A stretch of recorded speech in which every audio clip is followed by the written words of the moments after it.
Nihao, and welcome back to another episode of Papayas Per Usual. Unfortunately, I only have a little bit of time to read today, so we're only going to read a chapter. But like the title says, we are going to be continuing to read The Picture of Dorian Gray by Oscar Wilde. We are currently on chapter 11. Let us begin. For years, Dorian Gray could not free himself from the influence of this book.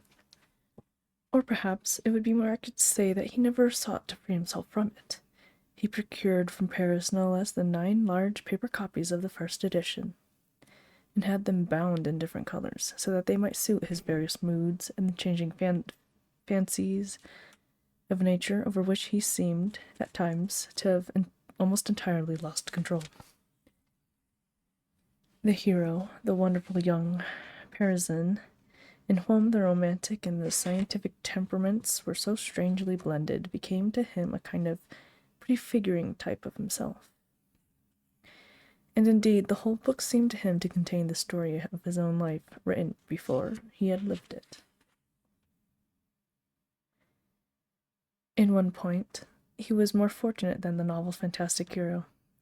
He never, indeed, had any cause to know that somewhat grotesque dead of mirrors, and polished metal surfaces, and still water which came upon the young Parisian so early in his life, and was occasioned by the sudden decay of a view that had once apparently been so remarkable. It was with an almost cruel joy, and perhaps in nearly every joy, as certainly in every pleasure, cruelty has its place, that he used to read the latter part of the book, with its really tragic, if somewhat overemphasized, account of the sorrow and despair of one who had himself lost what in others, and the world he had most dearly valued.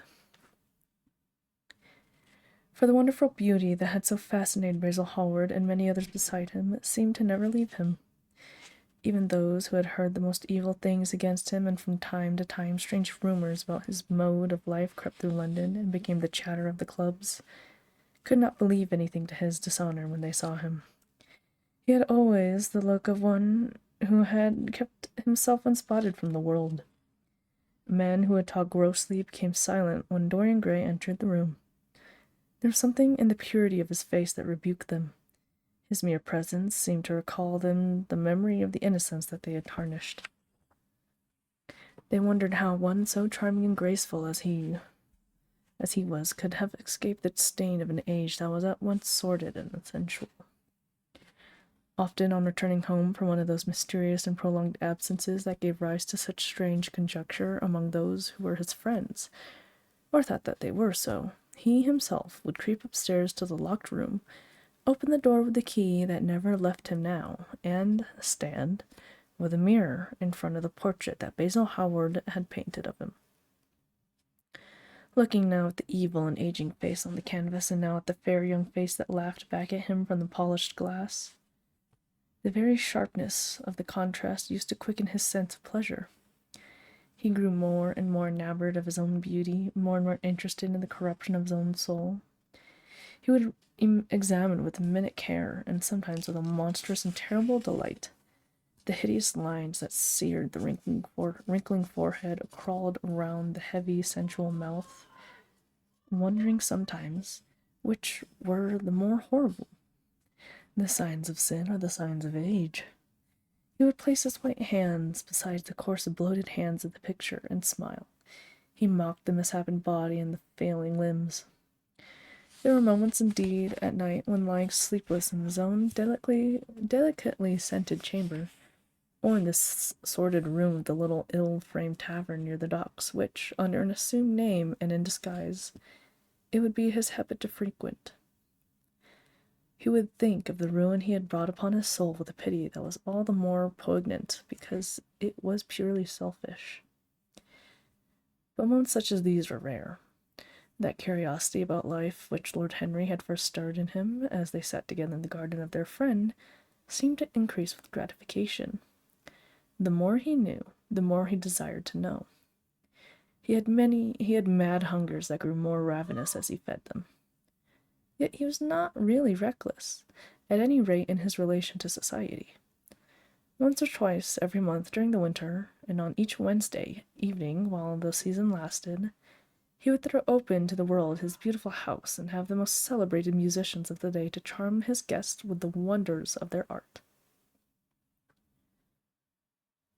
His little dinners, in the settling of which Lord Henry always assisted him, were noted as much for the careful selection and placing of those invited, as for the exquisite taste shown in the decoration of the table, with its subtle symphonic arrangements of exotic flowers and embroidered cloths and antique plate of gold and silver.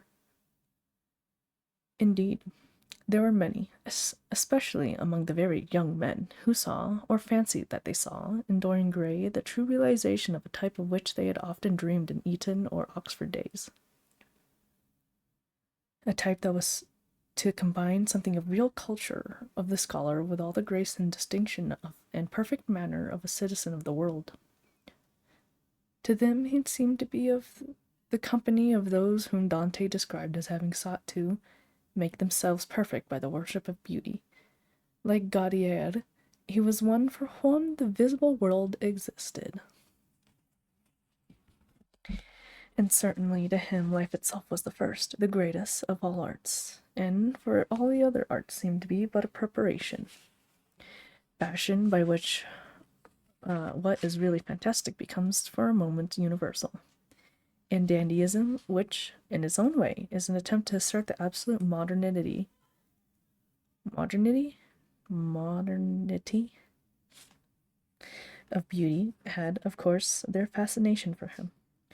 His mode of dressing and the particular styles that from time to time he affected had their marked influence on the young exquisites of the Mayfair balls and the Pall Mall Club windows, who copied him in everything that he did and tried to reproduce the accidental charm of his graceful, though to him only half serious, fopperies. For, while he was but too ready to accept the position that was almost immediately offered to him on his coming of age, and found, indeed, a subtle pleasure in the thought that he might really become, to the London of his own day, what to imperial Neronian Rome the author of the Satyricon once had been. Yet in his innermost heart he desired to be something more than a mere arbiter elegantiarum, to be consulted on the wearing of a jewel, or the knotting of a necktie, or the conduct of a cane. He sought to elaborate some new scheme of life that would have its reasoned philosophy and its ordered principles, and find in the spiritualization of the senses its highest realization. The worship of the senses has often, and with much justice, been decreed. Men, feeling a natural instinct of terror about passions and sensations that seem stronger than themselves, and that they are conscious of sharing with the less highly organized forms of existence. But it appeared to Dorian Gray that the true nature of the senses had never been understood, and that they had remained savage and animal merely because the world had sought to starve them into submission or to kill them by pain, instead of aiming at making them elements of a new spirituality, of which a fine instinct for beauty was to be the dominant characteristic. As he looked back upon man moving through history, he was haunted by a feeling of loss. So much had been surrendered. Sorry, apologies. I need to sneeze.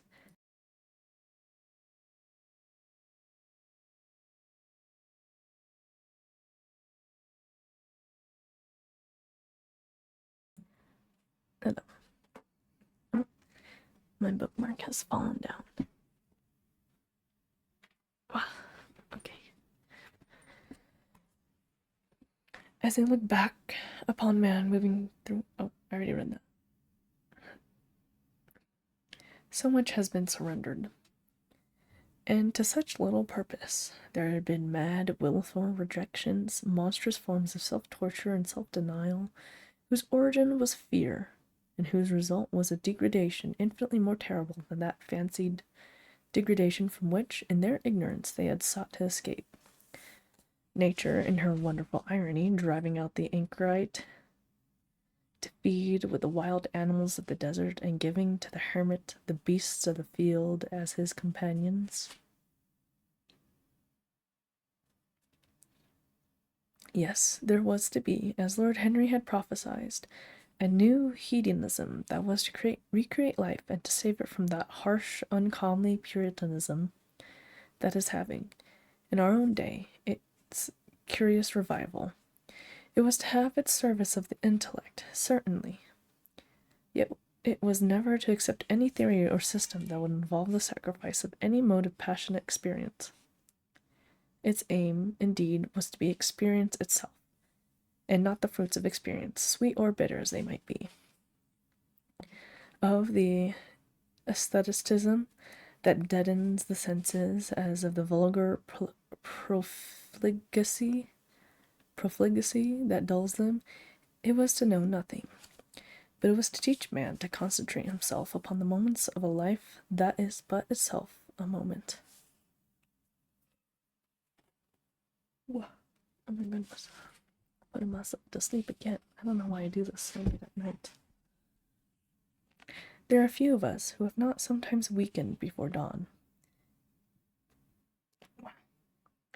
Either after one of those dreamless nights that make us almost enamored of death, or one of those nights of horror and mishap and joy, when through the chambers of the brain sweep phantoms more terrible than reality itself, an instinct with that vivid life that lurks in all grotesques, and that lends to Gothic art its enduring vitality.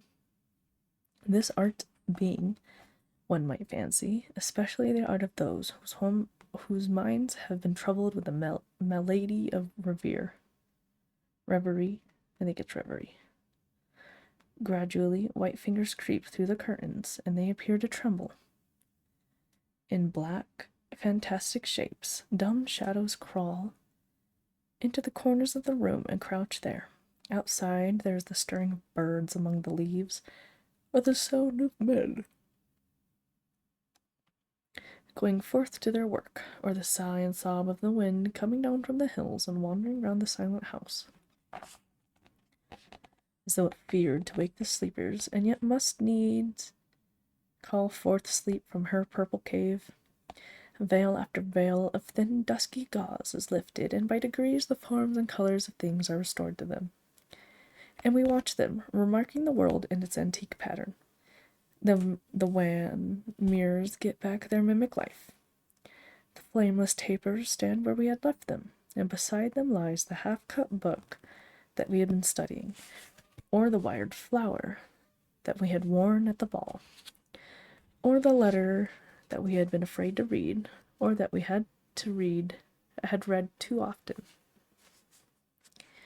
Nothing seems to change us. Out of the unreal shadows of the night comes back the real life that we had known. We have to resume where we had left off. Sorry, I sniffled. And there steals over us a terrible sense of the necessity for the continuance of energy in the same wearisome round of stereotyped habits, or wild lodging.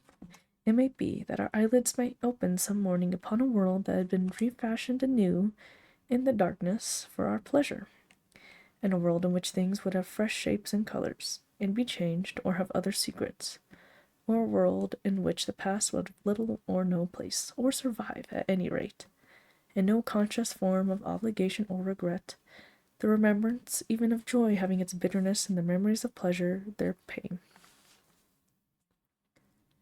It was the creation of such worlds as these that seemed to Dorian Gray to be the true object, or amongst the true objects of life. And in his search for sensations that would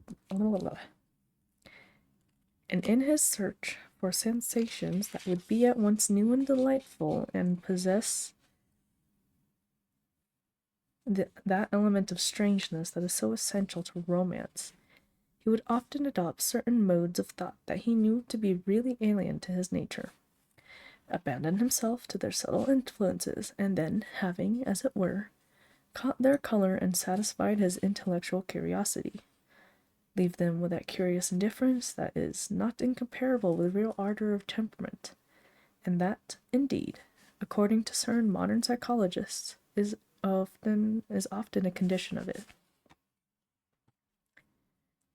It was rumored of him once that he was about to join the Roman Catholics' communion, and certainly the Roman ritual had always a great attraction for him. The daily sacrifice, more awful really than all the sacrifices of the antique world, stirred him as much as by its superb rejection of the evidence of the senses, as by the primitive simplicity of its elements and the eternal pathos of the human tragedy that it sought to symbolize. He loved to kneel down on the cold marble pavement and watch the priest in his stiff, flowered dalmatic, slowly and with white hands moving aside the veil of tabernacle, or raising aloft the jeweled, lantern-shaped monstrance with that pallid wafer that at times one would fain think is indeed the Panis Callistus. One moment.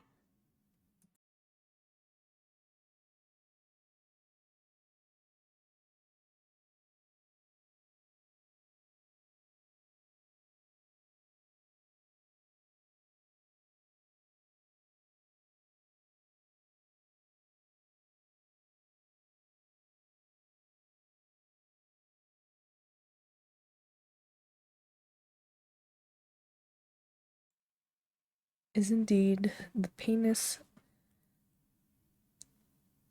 Callistus, the bread of angels, or robed in the garments of the Passion of Christ, breaking the host in the chalice and smiting his breast for his sins. Smiting his breast for his sins. The fuming censers that the grave boys in their lace and scarlet tossed into the air like great gilt flowers had their subtle fascination for him. As he passed out, he used to look with wonder at the black confessionals and longed to sit in the dim shadow of one of them and listen to the men and women whispering through the worn grating the true story of their lives. But he never fell into the error of arresting his intellectual development by any formal acceptance of creed or system, or of mistaking, for a house in which to live, an inn that is but suitable for the sojourn of a night, or for a few hours of the night in which there are no stars and the moon is in travail. Mysticism, with its marvelous power of making common things strange to us, and the subtle antinomianism that always seems to accompany it, moved him for a season, and for a season he inclined to the materialistic doctrines of the Darwinismus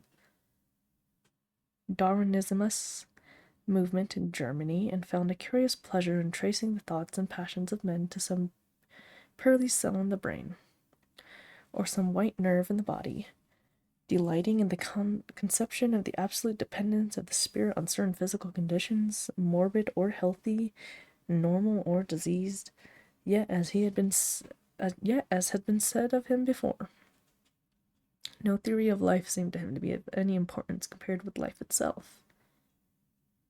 He felt keenly conscious of how barren all intellectual speculation is when separated from action and experiment. He knew that the senses, no less than the soul, have their spiritual mysteries to reveal. And so he would now study perfumes and the secrets of their manufacture, distilling heavily scented oils and burning odorous gums from the East.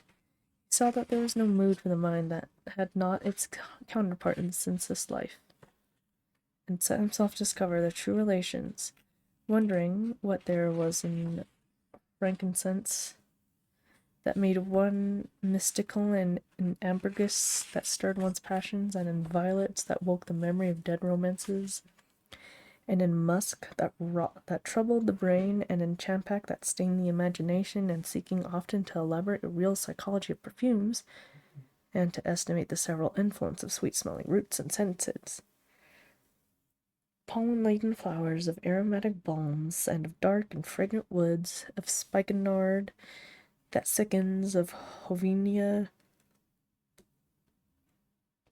that makes men mad, and of aloes that are said to be able to expel melancholy from the soul.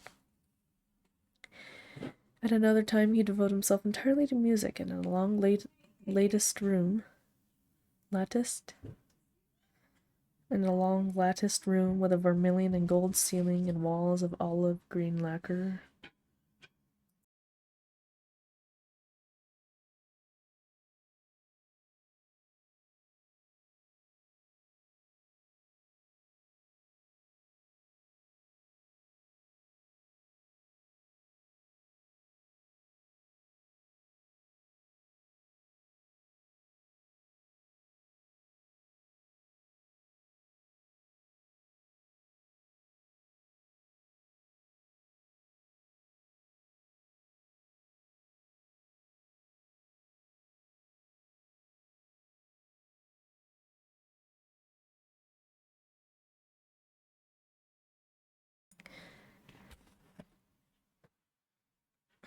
He used to give curious concerts in which mad gypsies tore wild music from little zithers or grave yellow-shawled Tunisians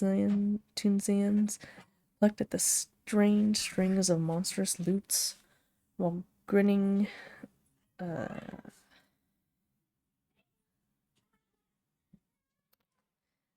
African Americans beat monotonously upon copper drums, and, crouching upon scarlet mats, slim turbaned Indians blew through long pipes of reed or brass and charmed or feigned to charm great hooded snakes and horrible horned adders.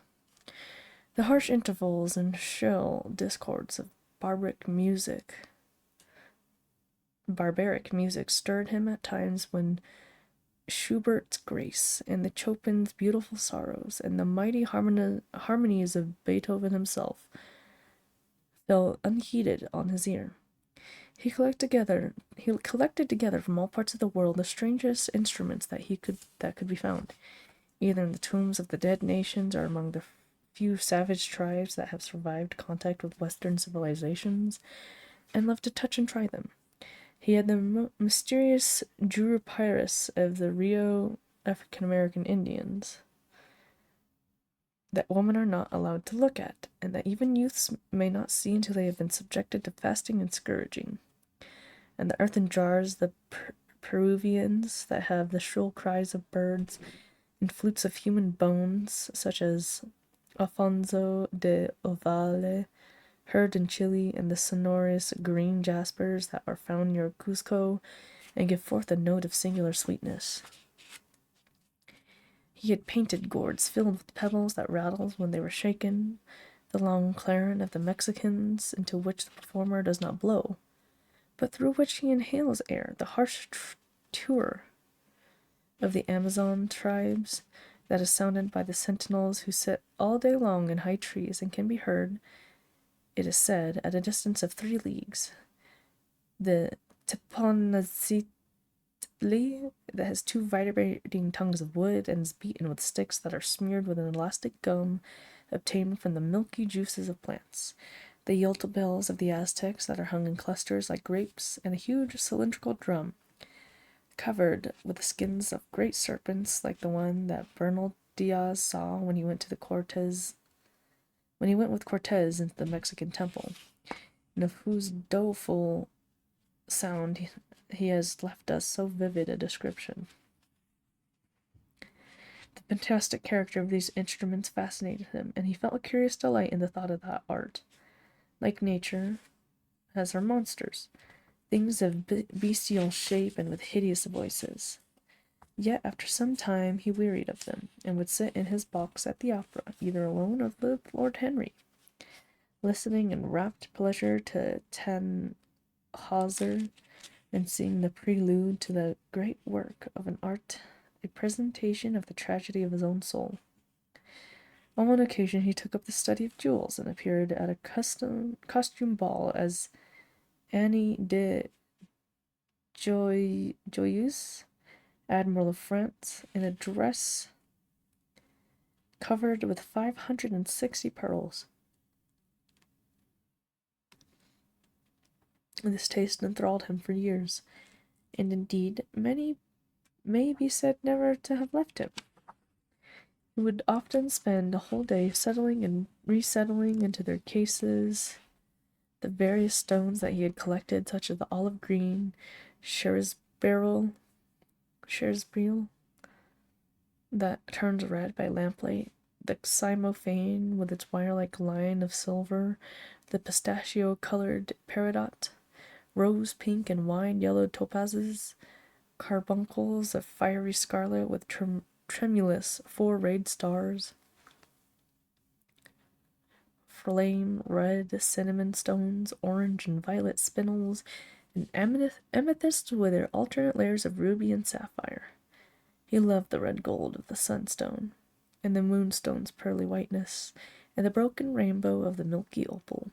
He procured from Amsterdam 3 emeralds of extraordinary size and richness of color, and had a turquoise de la Ville Roche that was the envy of all the connoisseurs.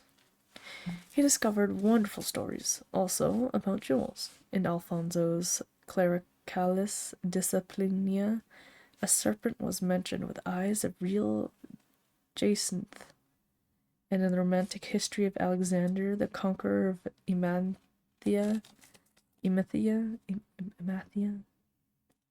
was said to have found in the Vale of Jordan snakes, with collars of real emeralds growing on their backs.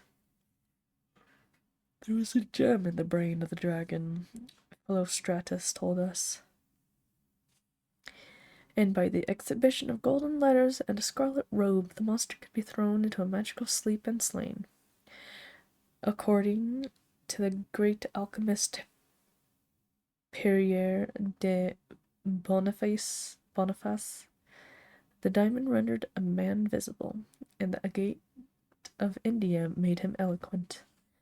The cornel appeased anger, and the hyacinth provoked sleep, and the amethyst drove away the fumes of wine.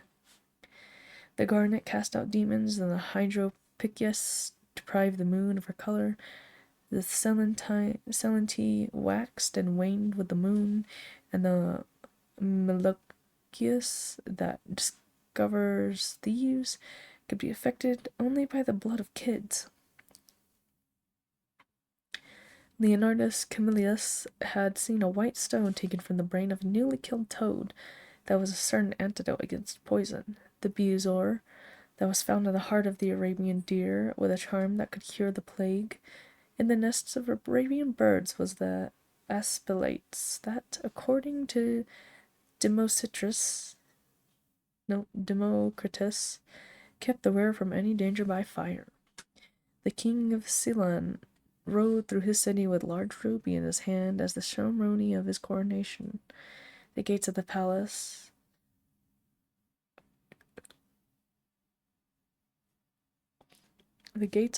of John the priest were made of sardius,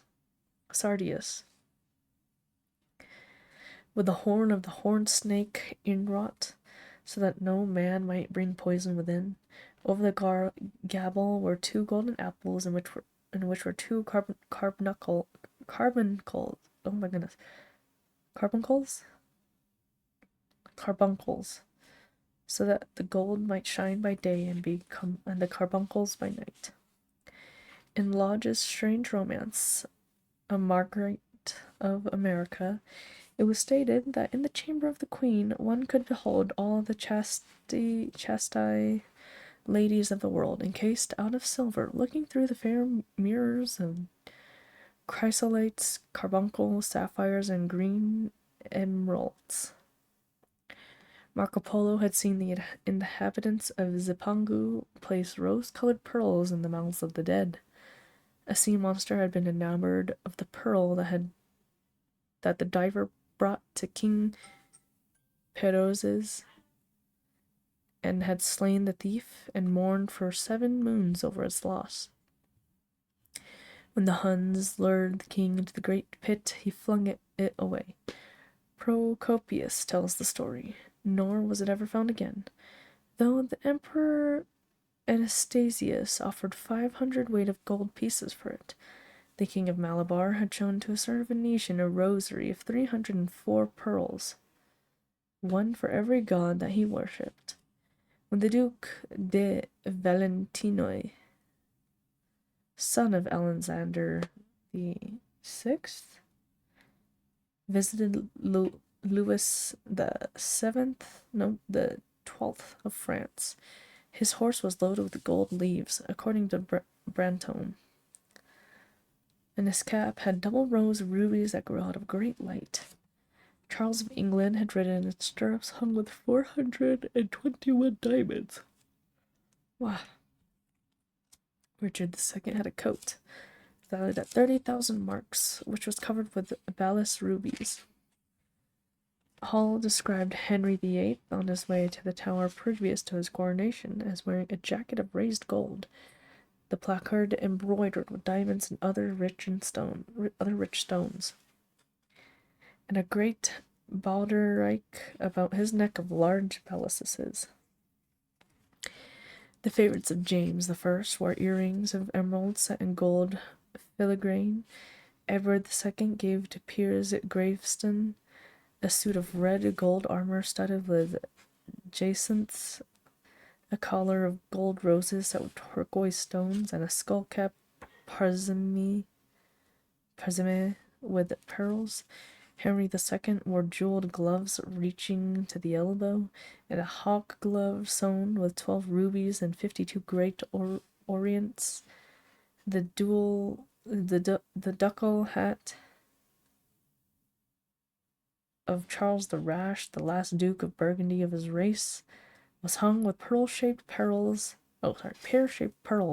and studded with sapphires. How exquisite life had once been, how gorgeous in its pomp and decoration. Even to read of the luxury of the dead was wonderful. Then he turned his attention to the embroideries and to the tapestries that performed the offices of frescoes in the chill rooms of the northern nations of Europe. As he investigated the subject, and he had always had an extraordinary faculty of becoming absolutely absorbed for the moment in whatever he took up, he was almost saddened by the reflection of the ruin that time brought on beautiful and wonderful things. He, at any rate, had escaped that. Summer followed summer, and the yellow jonquils bloomed and died many times, and nights of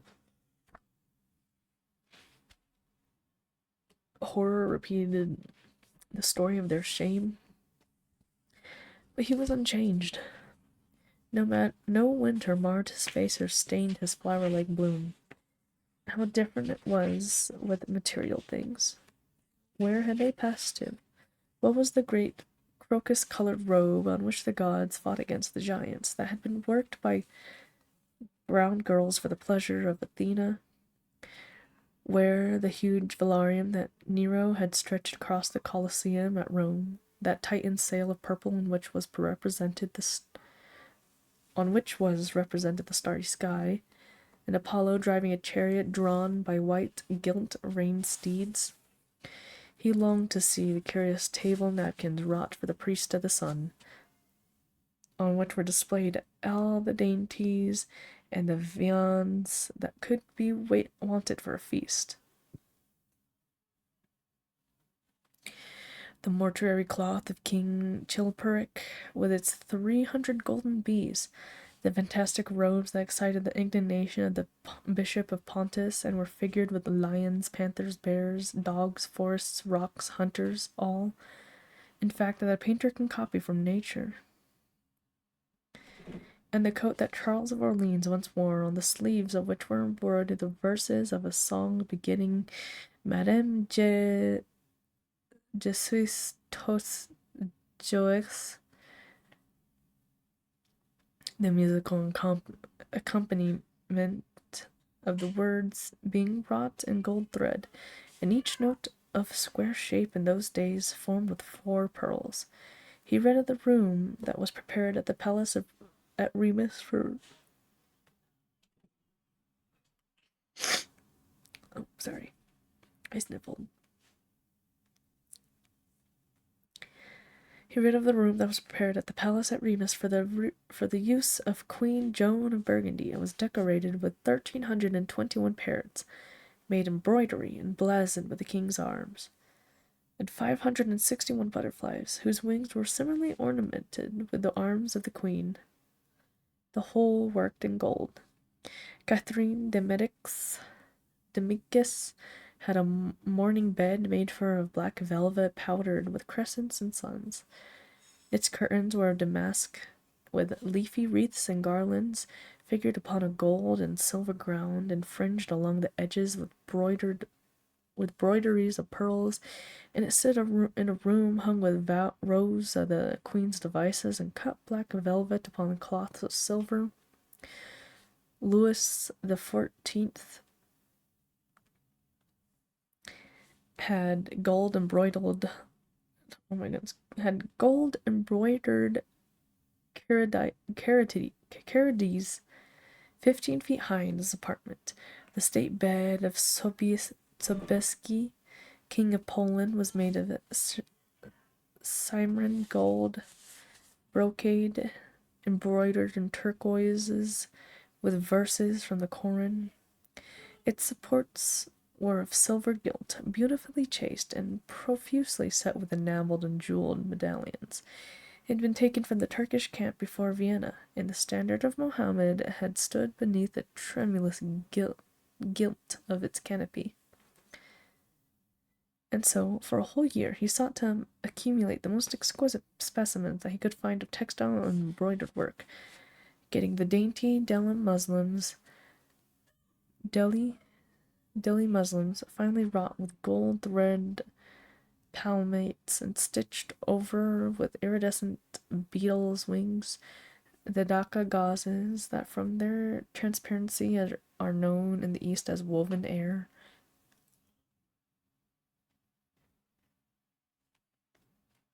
And running water and evening dew, strange figured cloths from Java, elaborate yellow Chinese hangings, books bound in tawny satins or fair blue silks, and wrought with fleurs de lis, birds and images, veils of lacis, worked in Hungary point, Cilician brocades and stiff Spanish velvets, Georgian work with its gilt coins, and Japanese fokuzas with their green-toned golds and their marvelously plumaged birds.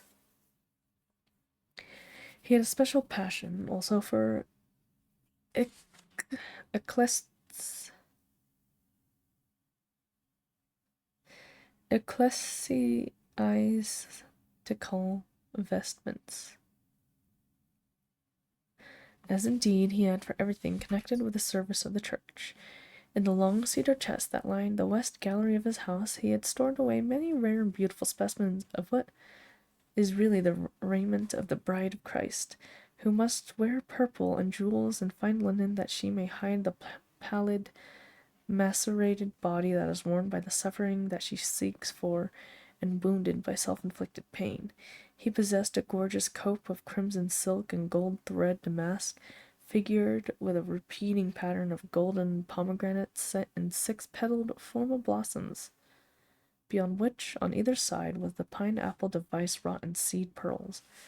The orphreys were divided into panels representing scenes from the life of the Virgin, and the coronation of the Virgin was figured in colored silks upon the hood. This was Italian work of the 15th century. Another cope was of green velvet, embroidered with heart-shaped groups of acanthus leaves, from which spread long-stemmed white blossoms, the details of which were picked out with silver thread and colored crystals. The morse bore a seraph's head in gold thread raised work. The orphreys were woven in a diaper of red and gold silk, and were starred with the medallions of many saints and martyrs. Among whom was Saint Sebastian. He had chasubles, also of amber-colored silk and blue silk and gold brocade and yellow silk damask and cloth of gold, figured with representations of the Passion and crucifixion of Christ, and embroidered with lions and peacocks and other emblems, dalmatics of white satin and pink silk damask, and other emblems, dalmatics of white satin and pink silk damask, decorated with tulips and dolphins and fleurs de lis, altar frontals of crimson velvet and blue linen, and many corporals, chalice veils, and Saldaria, in the mystic offices to which such things were put, there was something that quickened his imagination.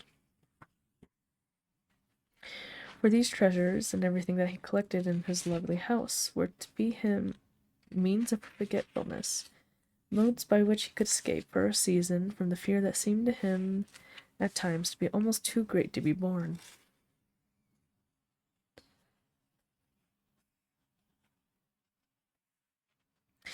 Upon the walls of the lonely, locked room where he had spent so much of his boyhood, he had hung with his own hands the terrible portrait whose changing features showed him the real degradation of his life, and in front of it he had draped the purple and gold pall as a curtain. For weeks he would not go there, would forget the hideous painted thing, and get back his light heart with his wonderful joyousness, his passionate absorption in mere existence. Then suddenly, some night, he would creep out of the house, go down to dreadful places near Blue Gate Fields, and stay there day after day until he was driven away. On his return, he would sit in front of the picture, sometimes loathing it and himself, but filled at other times with that pride of individualism that is half the fascination of sin, and smiling with secret pleasure at the misshapen shadow that had to bear the burden that should have been his own. After a few years he could not endure to be long out of England, and gave up the villa that he had shared at Trouville with Lord Henry, as well as the little white walled inn-house at Algiers, where they had more than once spent the winter.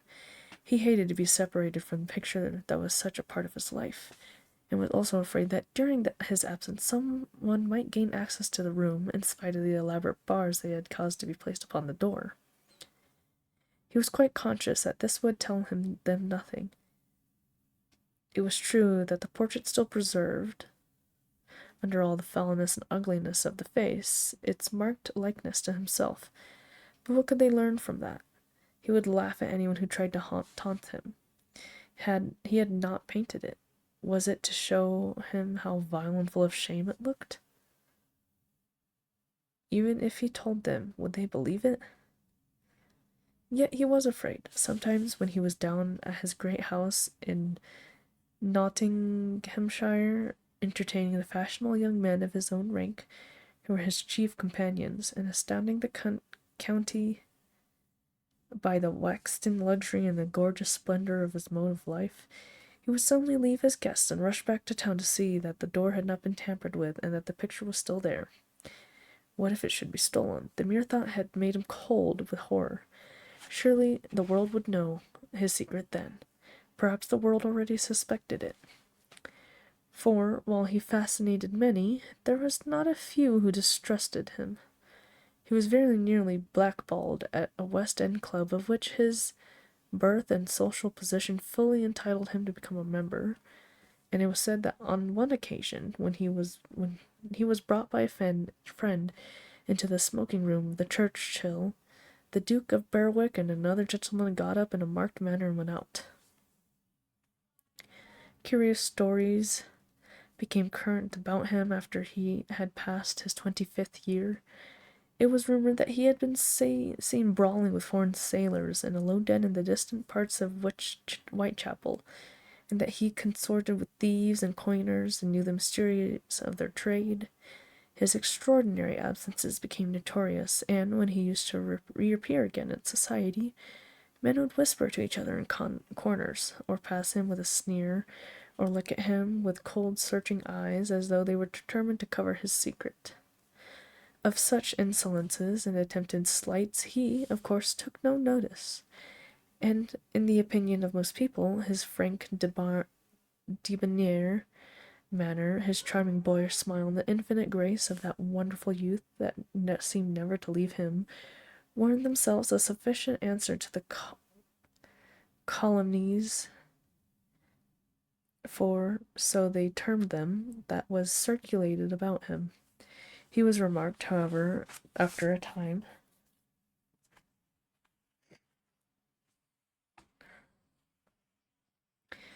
that some of those who had been most intimate with him appeared, after a time, to shun him. woman who had wildly adored him and for his sake had braved all social censure and set convention at defiance, were seen to grow pallid with shame or horror if Dorian Gray entered the room.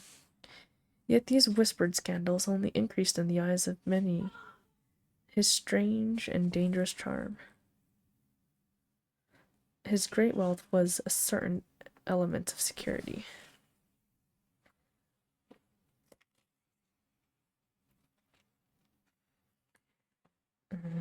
Where am I?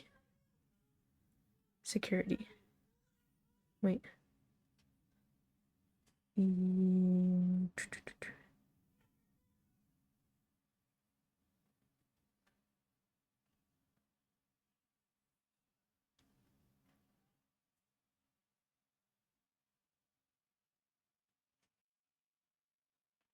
Oh. Society, civilized society at least, is never very ready to believe anything to the detriment of those who are both rich and fascinating. It feels instinctively that manners are of more importance than morals, and in its own opinion the highest respectability is of much less value than the possession of a good chef. And, after all, it is a very poor consolation to be told that the man who has given one a bad dinner or poor wine is irreproachable in his private life. Even the cardinal virtues cannot atone for half-cold entrees, as Lord Henry remarked once in a discussion on the subject, and there is possibly a good deal to be said for his view. For the canons of good society are, or should be, the same as the canons of art. From form is absolutely essential to it. It should have the dignity of a ceremony as well as its unreality, and it should combine the insincere character of romantic play with the wit and beauty that makes such plays delightful to us. Is insincerity such a terrible thing? I think not. It is merely a method by which we can manipulate our personalities. Such, at any rate, was Dorian Gray's opinion.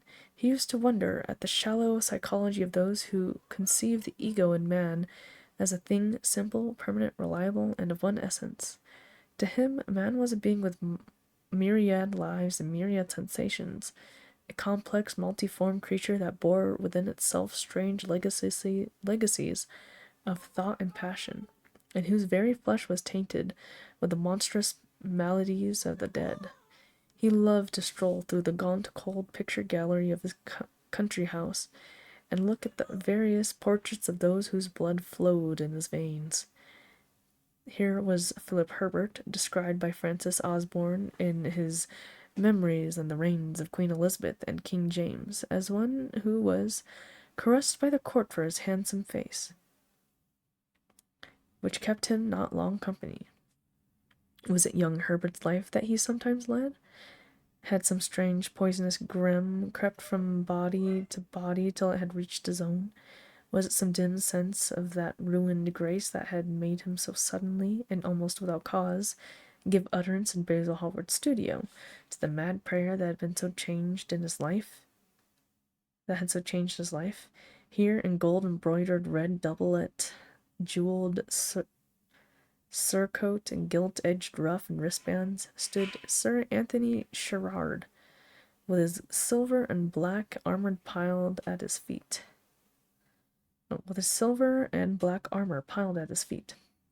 What had this man's legacy been?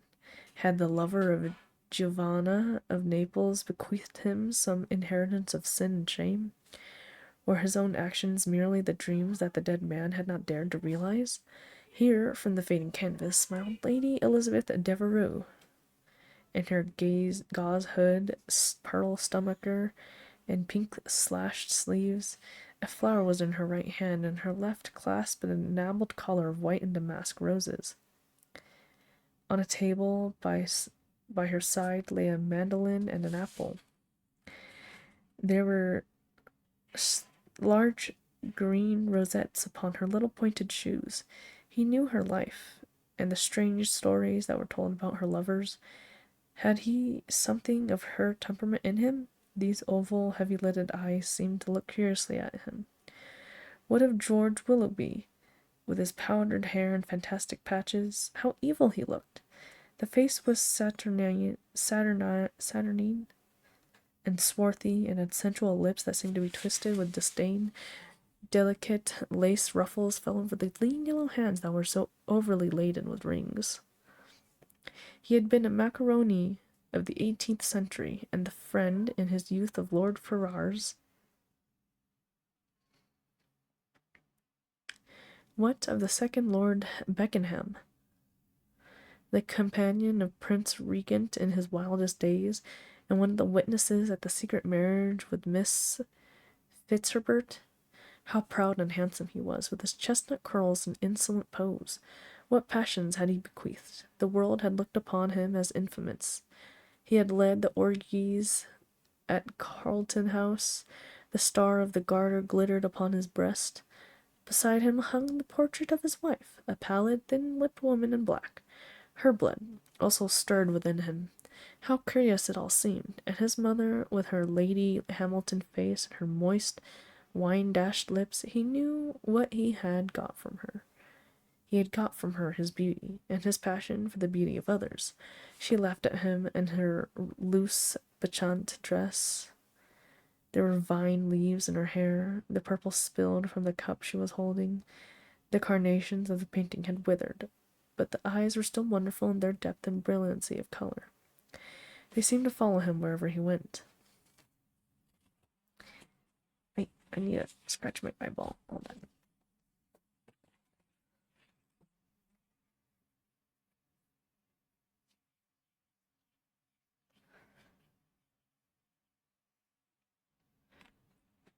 Okay. Oh my goodness, the chapter is really long. It feels like 10 pages.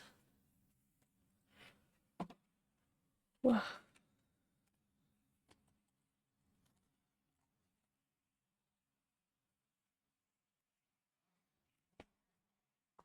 Okay.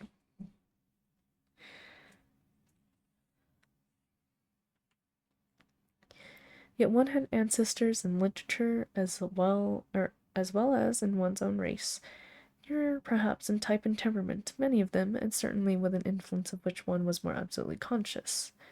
There were times when it appeared to Dorian Gray that the whole of history was merely a record of his own life, not as he had lived it in act and circumstance, but as he imagined and had created it for him. Oh, but as his imagination had created it for him, as it had been in his brain and in his passions. He felt that he had known them all.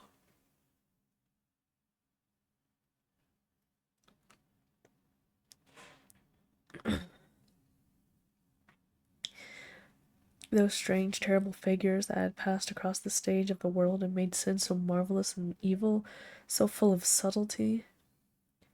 It seemed to him that in some mysterious way that their lives had been his own. The hero of the wonderful novel that had so influenced his life had himself known the curious fancy. In the 7th chapter he tells how, crowned with the laurel, lest lightning might strike him, he had sat as Cerberus in a garden at Capri, reading the shameful books of Elephantis, while dwarves and peacocks strutted round him, and the flute-player mocked the swinger of the censer, and as Caligula had caroused with the green-shirted jockeys in their stables, and supped an ivory manager with a frontled horse, and as Domitian had wandered through a corridor lined with marble mirrors, looking round with haggard eyes for a reflection of the dagger that was to end his days.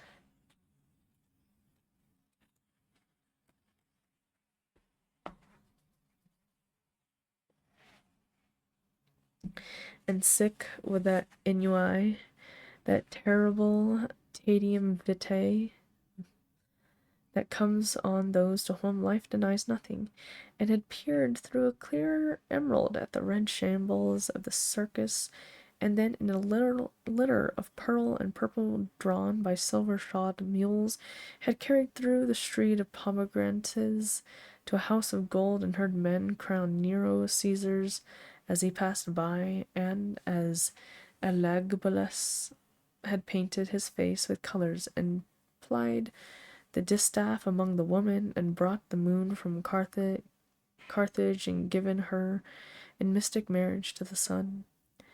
Over and over again, Dorian used to read this fantastic chapter and the two chapters immediately following, in which, as in some curious tapestries or cunningly wrought enamels, were pictured the awful and beautiful forms of those whom vice and blood and weariness had made monstrous or mad.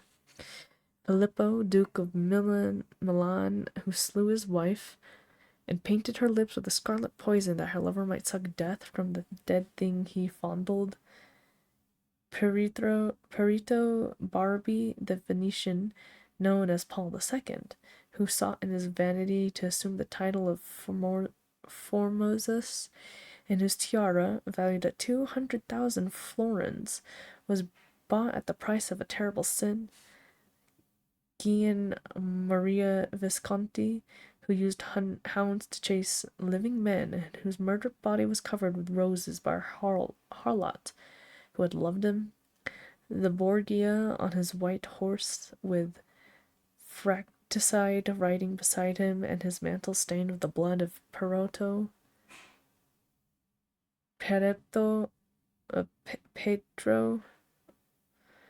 Riaro, the young Cardinal Archbishop of Florence, child and minion of Sixtus IV, whose beauty was equalled only by his debauchery,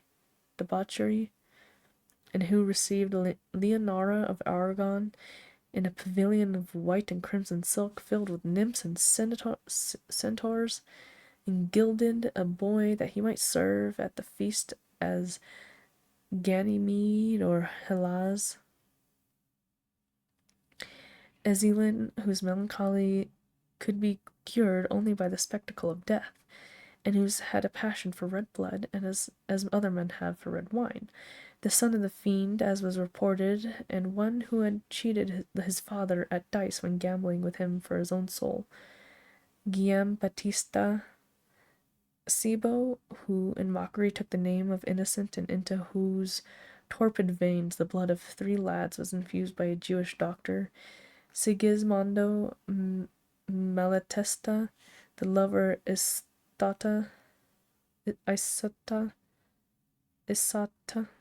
the lover of Isata and the lord of Rimini, whose effigy was burned at Rome as the enemy of God and man, who strangled Polsnia with a napkin and gave poison to Ginevra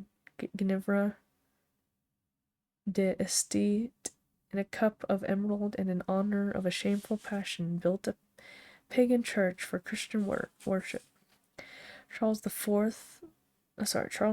who had so wildly adored his brother's wife that a leper had warned him of the insanity that was coming on him, and whom, when his brain had sickened and grown strange, could only be soothed by Saracen cards painted with the images of love and death and madness, and in his trim jerkin and jeweled cap and acanthus-like curls, Griffonetto Baglioni, who slew Astorre with his bride, and Simonetto with his page, and whose comeliness was such that, as he lay dying in the yellow piazzas of Perugia, those who had hated him could not choose but weep. And Atalantia, who had cursed him, blessed him. There was a horrible fascination in them all. He saw them at night, and they troubled his imagination in the day. The Renaissance knew of strange manners of poisoning by a helmet and a lighted torch, by an embroidered glove and a jeweled fan, by a gilded pomander, and by an amber chain. Dorian Gray had been poisoned by a book. There were moments when he looked on evil simply as a mode through which he could realize his conception of the beautiful. Wow, that was a really long chapter. Anyways, I hope you enjoyed this reading of chapter 11. Next time we will be hopefully covering chapter 12 and 13. Yeah, 12 and 13. Salamat Paya so much for listening.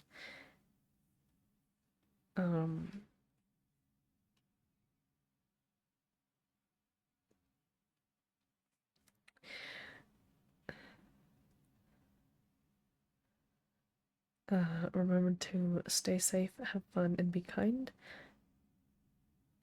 I hope you have had a good day, a good midday, or a good night. And I will see you all in the next one. Toodles for now. Goodbye.